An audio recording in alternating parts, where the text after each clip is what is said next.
ആഗോള റബ്ബർ വില കുതിക്കുന്നു. ചരിത്രത്തിലാദ്യമായി രാജ്യാന്തര വില 300 രൂപ പിന്നിട്ടു. നിലവിൽ ബാങ്കോക്ക് വില കിലോഗ്രാമിന് 304 രൂപയാണ്.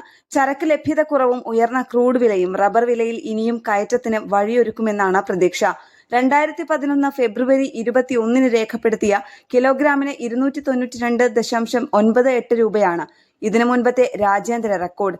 ഇതാണ് ഇപ്പോൾ മറികടന്നത്. അന്ന് ആഭ്യന്തര വില 240 രൂപയായിരുന്നു. ഇന്നത്തെ RSS 4 ആഭ്യന്തര വില കിലോഗ്രാമിന് 264 രൂപയാണ്. റബ്ബർ ബോർഡിന്റെ ഈ വിലയേക്കാൾ കൂടുതൽ നൽകിയാണ് പലയിടത്തും വ്യാപാരികൾ ചരക്ക് ശേഖരിക്കുന്നത്. ടയർ കമ്പനികളും സജീവമായി രംഗത്തുണ്ട്. ഇറക്കുമതി ഇപ്പോഴത്തെ നിലയിൽ ലാഭകരമല്ലാത്തതിനാൽ ടയർ കമ്പനികളുടെ പ്രതീക്ഷ ആഭ്യന്തര വിപണിയിലാണ്. വില ഇനിയും കൂടുമെന്നാണ് വ്യാപാരികളും പറയുന്നത്. അതേസമയം കർഷകരുടെ കൈവശം ആവശ്യത്തിന് ചരക്ക് സ്റ്റോക്കില്ല. ഇനി മൺസൂൺ ടാപ്പിംഗ് സജീവമാകുമ്പോൾ മാത്രമേ ചരക്ക് വിപണിയിലേക്ക് എത്തൂ.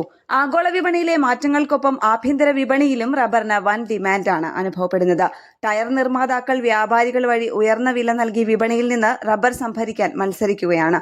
വേനൽ ചൂട് കാരണം കേരളത്തിലും ഉൽപാദനം പകുതിയായി കുറഞ്ഞിരുന്നതിനാൽ വിപണിയിൽ കർഷകരുടെ പക്കൽ വലിയ തോതിൽ സ്റ്റോക്കില്ലാത്ത സ്ഥിതിയാണ്. എങ്കിലും വിലയിലുണ്ടായ ഈ വൻ മുന്നേറ്റം കർഷകർക്ക് വലിയ പ്രതീക്ഷയാണ് നൽകുന്നത്.